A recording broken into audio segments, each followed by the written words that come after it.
Chapter 5. Incarceration. Back in the palace, Rebekah stood in the middle of the courtyard with Devorah by her side. She felt pain in her whole body, and her thigh muscles trembled uncontrollably. Only Devorah's tight grip on her hand kept her anchored to the ground. Otherwise, she thought she might simply dissolve. Everything inside her was so jumbled up. The house was unusually quiet, and all the internal shutters were closed tight as if the whole household was ducking for cover. Laban stalked into the room. "What were you thinking?" he roared at them, lunging forward and slapping Devorah hard across the face, so hard that her knees hit the ground and she spat blood. Rebekah was horrified and decided in an instant that she would not allow him to attack her too. She prepared to defend herself against the slap, but Laban was ready.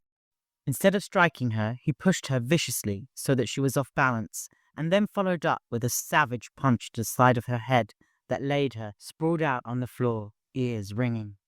"Those men would have torn you to pieces. If that fat baker had not come along to your rescue, I'd be scraping your remains off the cobblestones. Have you no shame?" Laban screamed.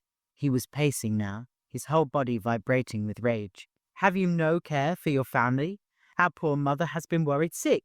Did you think you could just run away and leave us? That we would sit here, not knowing where you had gone or what had happened to you? This is disgraceful, and I demand an answer."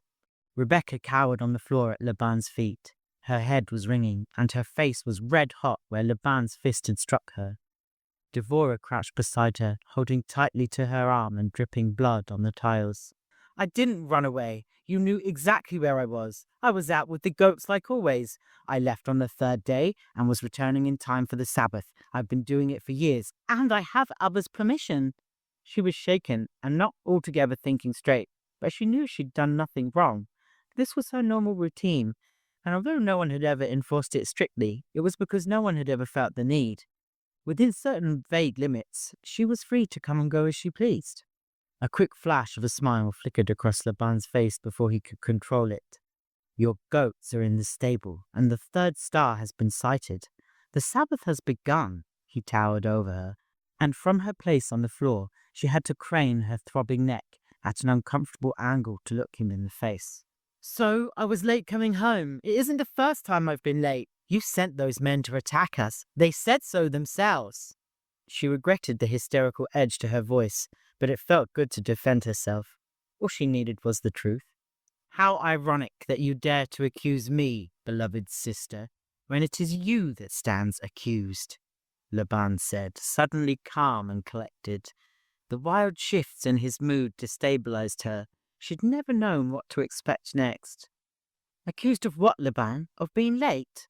I have already explained that it was an innocent mistake. I wasn't missing. He could have found me easily if he'd wanted to. We weren't doing anything wrong." Devorah squeezed tighter on Rebekah's arm, but stared resolutely at the floor.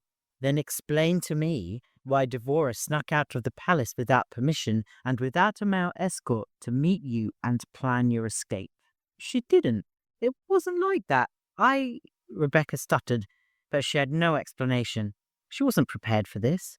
Everything happened so fast. She could still feel that awful smelly man's breath on her cheek and his iron grip on her wrists. She wanted to wash. She wanted to cry. She wanted to get away from here. She felt weak and ashamed. She wanted to say something to protect Devorah, but everything she said seemed to make it worse. "Devorah, do you have an explanation for this behavior?" Laban's voice was smooth, but the promise of danger crouched behind every word. Devorah straightened up a little. She let go of Rebekah's arm and cleared her throat. Without looking Laban in the eye, she said, "My lord, with the greatest of respect, this was all my fault. I had a bad feeling, a bad dream, and when I awoke, I discovered Rebekah had not returned from the hills for the Sabbath. I decided, stupidly, that I would go and look for her. There was nothing more to it except my own impulsiveness." Rebekah thought she sounded almost convincing, but one glance at Laban told her otherwise. She could sense he was laying another trap, but she couldn't untangle her thoughts. "Do you give me your word, Devorah? Your solemn word?" Laban asked sternly. "Oh, yes, my lord, my solemn word." "Then you are a liar." There wasn't even time to flinch before a massive vase smashed in front of them. Laban was spitting in his rage. "I have a witness! A male witness!" Another vase smashed, even closer this time. Rebekah and Devorah couldn't help but scream and cling to each other as the shards flew past them. Laban was terrifying. "What's really going on between you?" he roared, grabbing Devorah by the chin and forcing her to look him in the eye. "What kind of abomination?" he demanded, inches from Devorah's face. Rebekah clawed at his arm, trying to pull him away. "Let her go!" He turned on her. "What was your plan, Rebekah? Did you think you could run away with those filthy sheep herders?" "What? No," Rebekah said guiltily. She'd never been a good liar. The truth was plain enough on her face. "Liar! Liar!" Laban raged. Trembling, Devorah leaned forward and touched the ground near Laban's feet, saying, "My lord, please believe me. It's not as you say." Laban pulled his foot away from Devorah in disgust and said, "How can you protect her? Don't you know what she is?" "Laban!" The metal grill clanged open, and their mother emerged from the woman's quarters like a vengeful shadow, saying, "I think that is enough."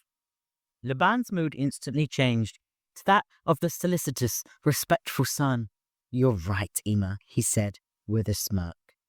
She brushed past Devorah, if she were no more than a piece of furniture, to stand before her hurt and frightened daughter. "I have just been called away from your father's sickbed with a shocking story of your behavior. I am ashamed to call you my daughter," she said, her voice hard and devoid of all caring. "I was with my goats," Rebekah said pathetically. Her mother scoffed and spoke to Devorah instead. "You are confined until further notice. You and your daughter will stay in your room until I say otherwise. You will not have the opportunity to bring shame on this house again. Do you understand?" Devorah nodded. "Then come with me." She jiggled her silver keys and stalked towards the metal grill. Devorah staggered to her feet and obediently followed. She did not look back, but Rebekah knew from the set of her shoulders that there was still plenty of fight left in her friend. The grill clanged shut, and the moment they were gone, Laban seemingly relaxed. He flopped down on one of the benches that circled the little fountain and leaned back, sighing theatrically, as if what he was about to say caused him great pain. "You know, Rebekah, you're going to have to start acting like the young woman of good birth that you are. Father has always been lenient with you, but perhaps he was too lenient. Things are going to change. Things have already changed after what happened today. You know one of the farmhands was almost killed, and he might still die of his injuries, all because you had to go gallivanting around. It's quite sad, really, that a man should die because you couldn't control yourself." She wanted to argue back, to say something clever that would disarm him, but she couldn't think her way clear. Before she could reply, he continued. "The only solution is for you to be married," Laban said, eyes glittering with amusement. "Father would never allow it. It's not our custom to force a woman to marry against her will," Rebekah said confidently. "Do you see our father anywhere?" Laban gestured around the empty courtyard, the house still silent and foreboding. "You are to be confined until such time as your engagement is announced. Congratulations." He pulled out a package from under the bench that she hadn't noticed before. He must have had it hidden there this whole time. She got a little glimpse then of how thoroughly well prepared Laban had been for this confrontation, and how she was going to have to start thinking ahead if she was going to get out of this nightmare. He threw the parcel at her feet. Perversely, it was wrapped like a present. With a sinking feeling, she began to unwrap it and recognized one of the many precious veils that her mother kept in her wedding chest. On any other occasion, to any other daughter, this would have been a very generous gift, but to her, it was worse than a death sentence. On shaking legs, she abruptly stood up. Looking around confusedly, Rebekah blurted out, "I want to speak to my father. I want to explain that this was all a terrible misunderstanding. This isn't right. He would never allow this." Laban was on her before she even finished her sentence. It was as if he knew what she would do before she even did it. He kicked her this time, and her leg crumpled, grabbing her by the hair and screaming directly into her face. "Have you heard nothing I've said?" And then he punched her hard in the mouth. "I could lock you away in the dark for the rest of your life." She tried to get to her feet, but he knocked her back down with another punch. I could sell your precious Egyptian and her retarded daughter to any brothel in the village, and you would never see her again." He kicked her in the ribs as she tried to push herself up from the floor. "You can't spend the rest of your life chasing after goats like a boy of 12. He delivered a vicious kick with each of the words that followed. "I will not have this family's honor stained by the likes of you." She rolled over onto her back, gasping for a breath that would satisfy her aching lungs.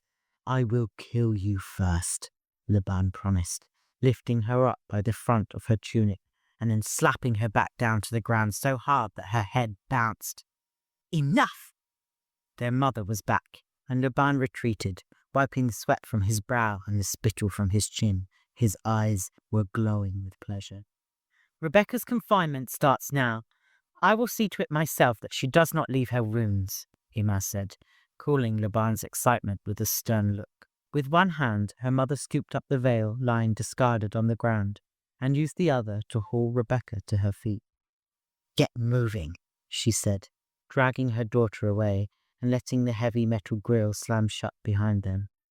Rebekah kept her silence all the way to her room, her mother's claw-like hand digging into the soft flesh of her upper arm. "Get in," she spat, and Rebekah did as she was commanded. She was eager to be alone with her pains and her thoughts, but when the heavy door closed behind her, she was surprised to find her mother still there.